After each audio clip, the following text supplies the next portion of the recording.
അനുമോള് ജയിച്ച് കാണുമെന്ന് ആഗ്രഹിച്ച എല്ലാവർക്കും ഇന്ന് സന്തോഷത്തിൻ്റെ ദിവസമാണ്. ഒരുപാട് ദിവസമായിട്ട് അവർക്ക് ഭയങ്കരമായിട്ട് കൺഫ്യൂഷൻ ഉണ്ടായിരുന്നു. ഒരുപാട് അലിഗേഷൻസ് വരുന്നു. പി ആറിനെ കുറിച്ച് ഒരുപാട് കഥകൾ ഉണ്ടാക്കുന്നു. അപ്പോൾ അനുമോളെ ഇഷ്ടപ്പെടുന്നവർക്ക് അത് ഭയങ്കരമായിട്ട് വിഷമം ഉണ്ടാക്കിയിട്ടുണ്ടായിരുന്നു. പക്ഷേ ഇപ്പോൾ അത് ബിഗ് ബോസിൻ്റെ സീസണിൽ 7 വിന്നറായിട്ട് അനുമോളെ അനൗൺസ് ചെയ്തപ്പോൾ നമുക്ക് എല്ലാവർക്കും ഒരുപാട് സന്തോഷം തോന്നി. പക്ഷേ അനുമോൾക്ക് എതിരെ നിന്ന് വീഡിയോ ചെയ്തുള്ള പല പ്രമുഖ യൂട്യൂബേഴ്സിനും ഇപ്പോഴും പി ആർ കൊണ്ടാണ് അനുമോള് വിജയിച്ചത് എന്നുള്ള ഒരു ദുഷ്പ്രചരണം അവരെല്ലാവരും അടിച്ചിറക്കുന്നത്. അത് തീർന്നിട്ടില്ല. കാരണം അനുമോള് ജയിച്ചാൽ കൂടെ അത് പി ആറിന്റെ ബലത്തോടു കൂടിയാണ് എന്നാണ് അവർ പറഞ്ഞ് ഉണ്ടാക്കുന്നത്. നമ്മളെപ്പോലുള്ള അനുമോളുടെ കളി കണ്ട് അനുമോളോട് ഒരു ഇഷ്ടം തോന്നിയിട്ട് അനുമോളെ സപ്പോർട്ട് ചെയ്ത ഒരുപാട് പ്രേക്ഷകർ വേറെയുണ്ട്. ഈ പി ആർ വിചാരിച്ചാലൊന്നും ഇവർക്ക് എല്ലാവരെയും അനുമോളെ ഇഷ്ടപ്പെടുത്താനൊന്നും പറ്റില്ലല്ലോ. അങ്ങനെയാണെങ്കിൽ അതിനകത്ത് മറ്റുള്ള കണ്ടസ്റ്റൻസിനെ ഇഷ്ടപ്പെടുന്ന എത്ര പേരുണ്ടാവണം അല്ലേ? എല്ലാവരും അനുമോളെ ഇഷ്ടപ്പെടണം. അങ്ങനെയാണെങ്കിൽ പി ആർ നമുക്ക് മുന്നിൽ കൊണ്ടുവരുന്ന വീഡിയോസ് ഒക്കെ കണ്ടിട്ട് അനുമോളെ മാത്രം ഇഷ്ടപ്പെടണ്ടേ? അങ്ങനെയാണെങ്കിൽ എല്ലാവരും മറ്റുള്ള കണ്ടസ്റ്റൻസിന് എത്രയോ പേര് ഇഷ്ടപ്പെടുന്നുണ്ട്. അപ്പൊ അനുമോളുടെ ഗെയിം കണ്ട് അത്തരത്തിലുള്ള ഒരു ഗെയിമിന് ഇഷ്ടപ്പെടുന്നവരാണ് അനുമോളെ ഇഷ്ടപ്പെട്ട് വോട്ട് ചെയ്ത് അവരെ വിന്നറാക്കിയിരിക്കുന്നത്. ഇപ്പോഴും കുശുമ്പും അസൂയും മാത്രമാണ് ഒരു കണ്ടസ്റ്റന്റ് ജയിച്ചിട്ടും ഇവരൊക്കെ പറയുന്നത്.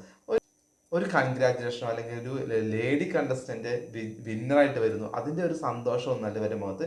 P R P R P R എന്നും ഈ പി ആർ എന്ന് പറഞ്ഞിട്ടാണ് കളിയാക്കിക്കൊണ്ടിരിക്കുന്നത്. അനീഷിന് പി ആർ ഉണ്ടെന്ന് എല്ലാവർക്കും അറിയാം, ഷാനവാസിന് പി ആർ ഉണ്ടെന്ന് എല്ലാവർക്കും അറിയാം, അക്ബർ ഉണ്ടെന്ന് എല്ലാവർക്കും അറിയാം. പിന്നെ അനുമോളിന് പി ആറിന് മാത്രം ഉണ്ടാകുന്ന ഇത്രയ്ക്ക് പൊലിപ്പിച്ച് പറയാനുള്ളത് ഈ പ്രേക്ഷകരല്ല ഈ പി ആർ കേട്ടിട്ട് മടുത്തു. അതുകൊണ്ട് തന്നെയാണ് അവര് എല്ലാവരും തീരുമാനിച്ചിരുന്നത് അനുമോൾക്ക് വോട്ട് ചെയ്യാമെന്ന്. അനുമോൾ വിജയിക്കുകയും ചെയ്തു. ഇനിയെങ്കിലും ഈ പി ആറിനെ കുറിച്ചുള്ള കെട്ടുകഥ നിർത്തുന്നത് നന്നായിരിക്കും. പ്രത്യേകിച്ച് പേരെടുത്ത് ഞാൻ പറയുന്നില്ല, 1-2 യൂട്യൂബേഴ്സ് ഇപ്പോഴും പി ആർ എന്ന് പറഞ്ഞ് കളിയാക്കുന്നത്. ഇവരൊക്കെ ഈ ബിഗ് ബോസ് സീസണിൽ പോയിട്ട് കളിച്ചിട്ടുള്ള ആൾക്കാരല്ലേ.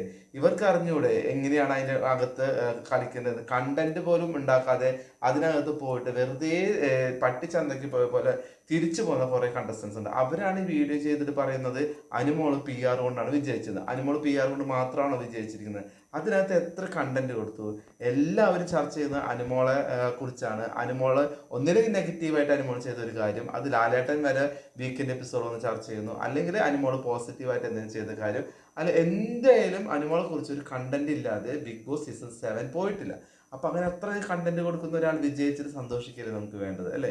അല്ലാതെ ഈ കുശുമ്പും കുന്നായും പറഞ്ഞ് ഇനിയും വീഡിയോ ചെയ്തിട്ട് എന്താണ് കാര്യം? എന്നാലും ബിഗ് ബോസ് സീസൺ 7 കഴിഞ്ഞു.